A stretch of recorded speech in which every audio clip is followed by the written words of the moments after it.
Hello everybody. So today we're gonna be talking a little bit about starter packs, and I want to go ahead and introduce you the starter pack from the God of Nature. The God of Nature starter pack is a really good pack that is mid-range control type of deck.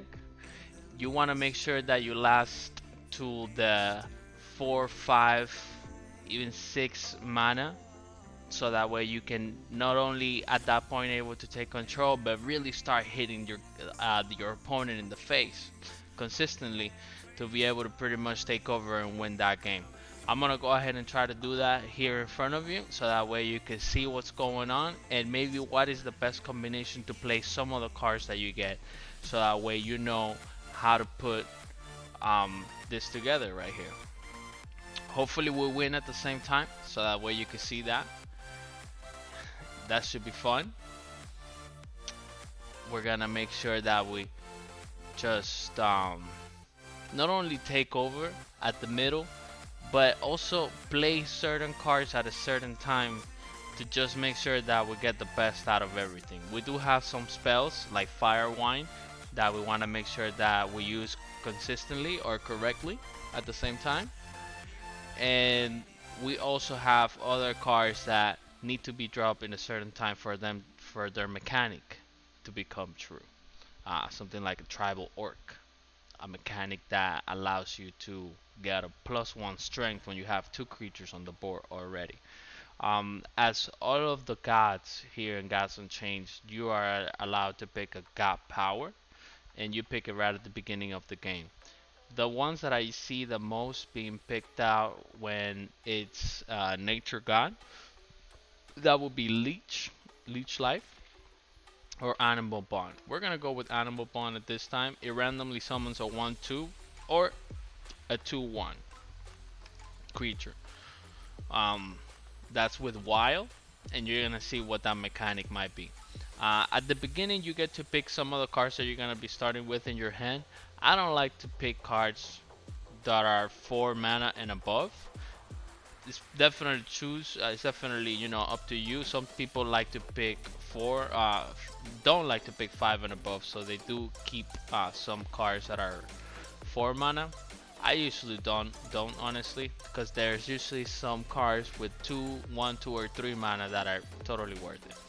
So in this case, we do start with a small bag of tricks. It's not the best mana card to start with. You want to start with the large bag of tricks. So this is a small bag of tricks that we're starting with, and we'll elaborate on that a little more. We are going to start with our 1 mana creature that we just so happen to get on our first hand, and that is our Marsh Walker with the region 1. If you have no idea what that mechanic does, it just gives you that regeneration of life. And in this case is 1, so it can only give you 1 region per turn. So if you hit somebody, every time you finish your turn, you're gonna go ahead and get that region. Let's see how that works once a creature comes out, so that way you can see how he regens itself.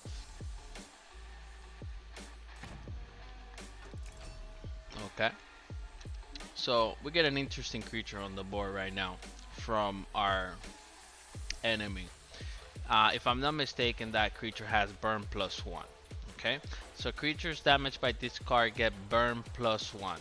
So that means that just like regen regenerates your life every turn, this creature, when it hits somebody else, it gets that burn +1, and that burn +1 takes away a life every turn. So we're gonna do something over here to throw him off a little bit. And how we're gonna do this is that we're gonna use our aging veteran. Our aging veteran gives a friendly creature. It has a mechanic of roar, and it gives a friendly creature +2 health. So we're gonna add +2 health to our region friend over here, and we're not gonna hit him. It's not what we're interested on. We're gonna hit him in the face. We don't want to put our creature into jeopardy, even though that's exactly what he might do. But then again, I'm good with that, because then he has 1 attack. He's gonna be able to get that health down to 2, and I'm gonna be able to just kill that with my aging veteran if that is the case. So he's gonna have to make a decision, either hitting my agent veteran my Marsh Walker, or just hit me in the face. Either or. He did have an Agent Veteran as well, as you can see, so he used that to do that +2. Agent Veteran is a card that I see consistently, pretty much all around. And that's good. What he did right there is pretty much just put that to die. And then that effect becomes true. That burn +1 is the moment that I finish my turn. So that's the case with that. And what we're going to do here is that I don't want to throw my skeleton heavy, because then he's gonna try to take advantage of giving burn +1. What I'm gonna do is this. I'm gonna kill his Agent Veteran with my Agent Veteran, so we trade those two. And actually, I'm gonna do this. I'm gonna go ahead and throw my skeleton heavy. That is what I'm gonna do. And I'm gonna hit him again in the face. Now he's gonna have to make a really good decision here, because now he's really gonna have to see which creature he's gonna give that burn +1. And to whichever creature he gives that burn +1, that's good, because these are two good creatures. And if I was in his shoes, it would kind of be a tough decision for me to pick which one do I really want to give that burn +1. Oh my god, he keeps buffing that card. He just used a traveling bar. A traveling bar is a creature that gives a friendly +2/+2. So that was, obviously that hurts. But we just got a really great card that we could use right here. And it's a spell. A spell is identified by a circle. As you can see, creatures have a square around it. Spells have a circle around it. And it's called a hunt. It deals 6 damage randomly through enemy creatures. It just so happens that in between the enemy creatures he has 4 and 2, so that's 6. And we're gonna use our small bag of tricks right now. Since we don't have 5 mana, we could use our small bag of tricks to get that extra diamond activated, and now we actually do have 5. We use the hunt, and we're able to clear out the board with that, and we're able to just hit him in the face. He's gonna regen 1 and has burn +1, so he's pretty much gonna stay with the same life. So he has that burn +1, but he's gonna be there. Just keep regenerating and keep hurting one, keep regenerating and hurting that one. That's a nice card as well. As you can see, we have it in our hand at the same time. And we also got another Marsh Walker in here. And this is getting really fun. Absolutely. I like the way this is working out. In a way, I could use my Blade Flight and then kind of have the same layout that he has, but it's not what I'm interested on right now. What I'm interested on right now is throwing another Marsh Walker, because he does have that 1/4 that could kill any of these creatures. And I'm gonna go ahead and use my Agent Veteran. And my Agent Veteran, I'm gonna use it, but not on the Marsh Walker. I'm gonna actually use it on my Skeleton Heavy.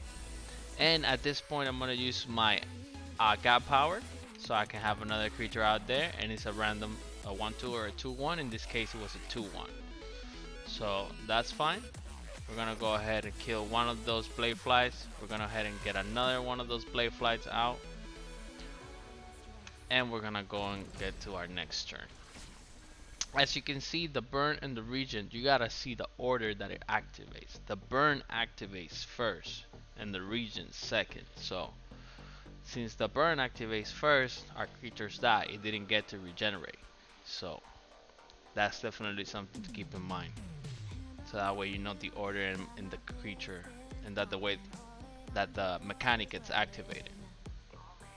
Okay, so he does have that Blade Fly. He gets that out of the way, and now he actually has a card that I'm not too familiar with, and this is a Veil Warden Minotaur, and it has an afterlife effect. Oh, I remember this. Heal your god for 7, and if this completes the healing of your god, so if he gets to his full health, he's gonna be able to delve a random nature card. So we kind of want to kill that, but we want to kill that when he cannot get to his full life. And he already used his Blade Fly, so we're gonna go ahead and use ours at this point. And I would kill that creature, honestly, but with that afterlife, I don't want him to get to his full life. So what I'm gonna do is I'm just gonna hit him in the face a few times, so that way now when this creature dies, he's not going to be able to get that full life. Now, being the nature god that he is, he did pick the leech life god power, and as you can see, it deals 2 damage to a random enemy creature and heals his god for 1. So he could literally pick any of my creatures, he'll deal 2 damage to it, and even if he doesn't kill it, he still get that heal plus 1. Now even if he gets that heal plus 1, he's still not gonna be able to. Oh, look at that, he used the spell, and he used a different spell pretty much where he was able to get 7 of life. So that's okay. Okay, so that was that creature died even though it wasn't attacked because of the Dark Maniac, and the Dark Maniac is one of the creatures he just put in there. At the end of the turn, deal 1 damage to a random enemy creature. So we definitely don't want that creature out there. We don't want a few of those creatures out there. And we do need to hit him in the face a few times so this mechanic doesn't activate, but sometimes you have to compromise, right? And since we do have to compromise here, we're gonna make sure we play this smart. We're gonna go ahead and aim to get that Dark Maniac out of here. So we get the Dark Maniac out. We could also aim to get one of these guys out, and we might just do that, but in the meanwhile we're also gonna get our Black Jaguar out, we're gonna get a Skeleton Heavy out, we're gonna get our God Power out, and we're just gonna hit him in the face, so that way he gets a little less life. At the end of the day, he still might just hit me with this somewhere just so he could get that card activated. That's fine with me.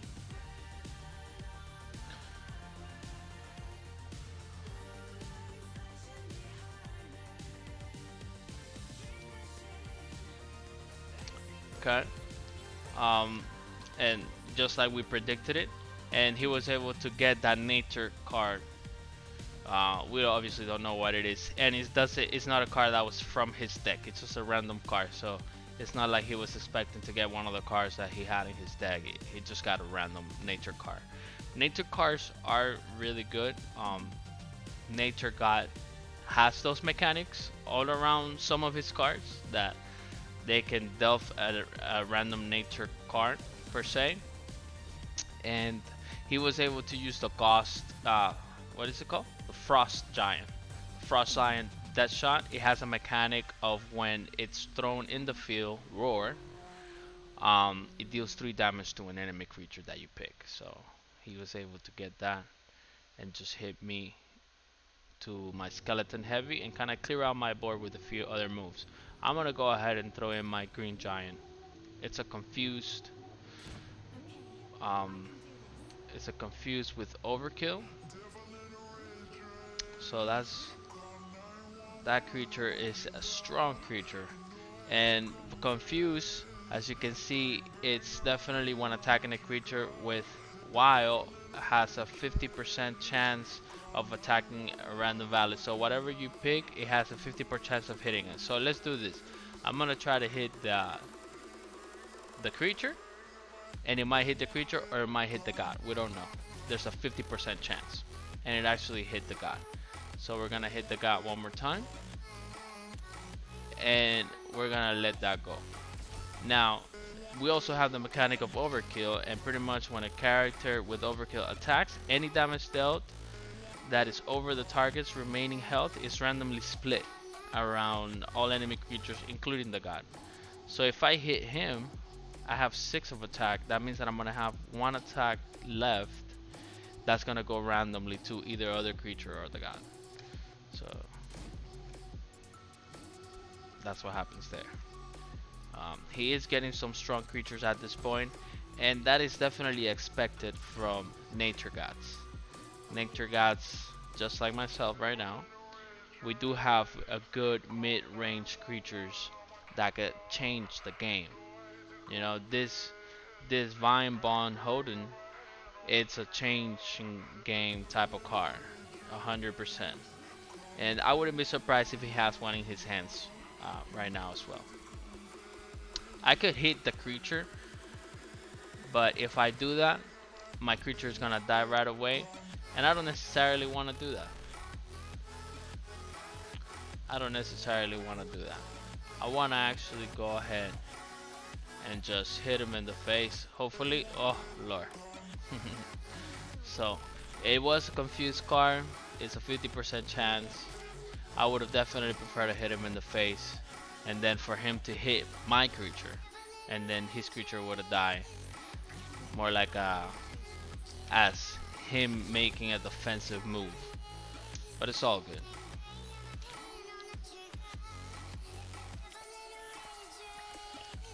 The good thing is that right now we have control of the board.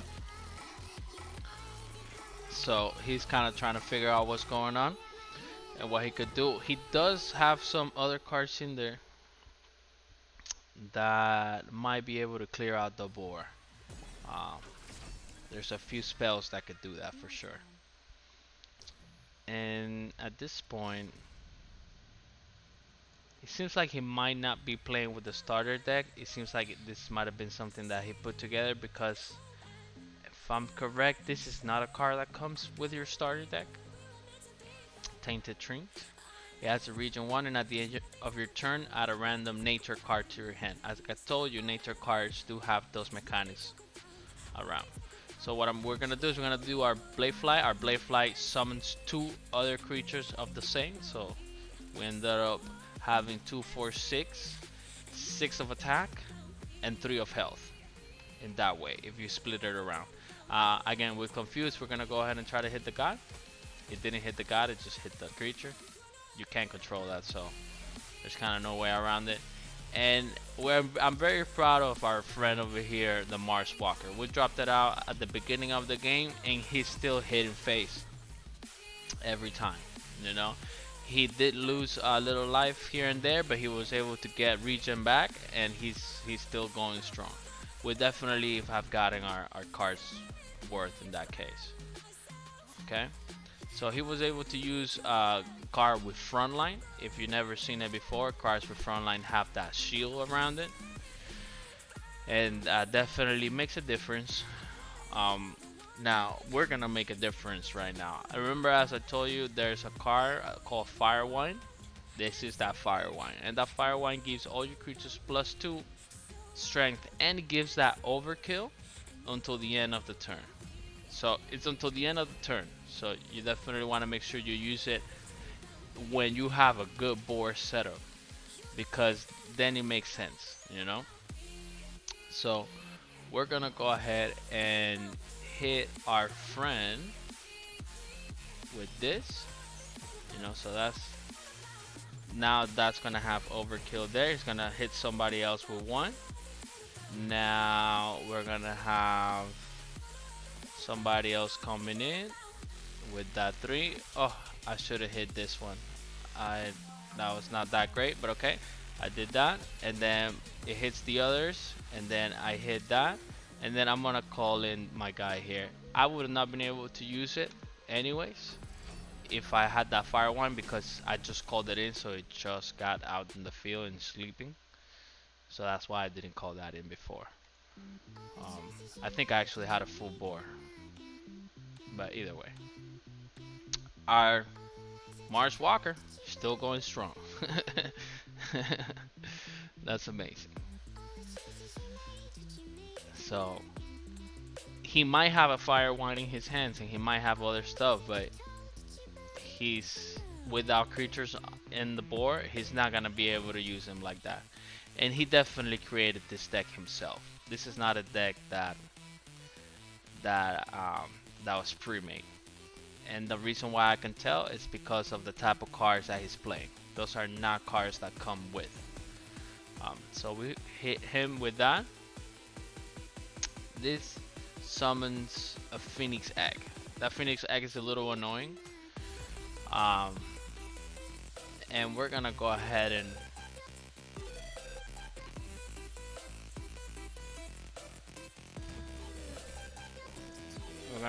summon our jungle princess. Our jungle princess has frontline and it summons 2/1/1 hyenas. So we got that, and then we're also gonna call in our god power so we can get another creature on the board. I could get this creature out of the way, and that's what I'm gonna do. That egg that's gonna come out has an afterlife effect, and it's not gonna get into effect right now, but it's good. It was a lot better than him just killing our frontline creature. So I definitely would gladly trade my Marshwalker that's been going hard on this game for that creature just so I could get that out of the way. Now, this afterlife effect over here, if this creature is destroyed by burn damage, summon a first phoenix. So we need to make sure that we are the ones that kill this creature ourselves, and we're not going to be able to do that, sadly. I should have kind of calculated that too at the same time, but hey, this is how we do it. Now you do see that it has the afterlife effect because of that, and then you also see that it has burn +2. So that means that at the end of the turn, that burn +2 is just gonna kill it, and the afterlife effect is gonna come into effect, or not so much. But that creature cannot attack. Yeah, he just did that because he had no choice. What?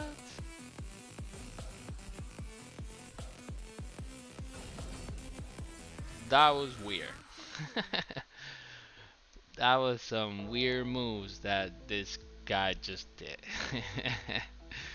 That's not usually something that you see here. But hey, to each its own. What I am gonna do here, um, I could call my animal bond, but what I'm gonna do is take advantage of this elephant mount. It has a roar, so the effect that activates when you put the card on the board, and it gives either +2/+1 or +1/+2. You can't control that; it's at random. So, and it does it to your friendly creatures, of course. So it did +2/+1 to this one. It did +1/+2 in this one. So that's how that worked right there. Um,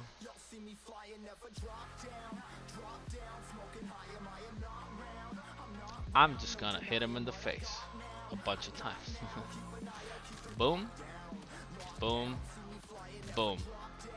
Now he's at 7 of life. He does have leech, and he does have leech here with that, but he hasn't been able to use it too much. And we do have 2 vine bound Hoden in our hands. He only has 1 creature in his hands at this point, and again, it's a deck that he did himself, so God knows what he has in there really. And it's a deadly creature, or it's a creature with deadly. Um, that was perfect.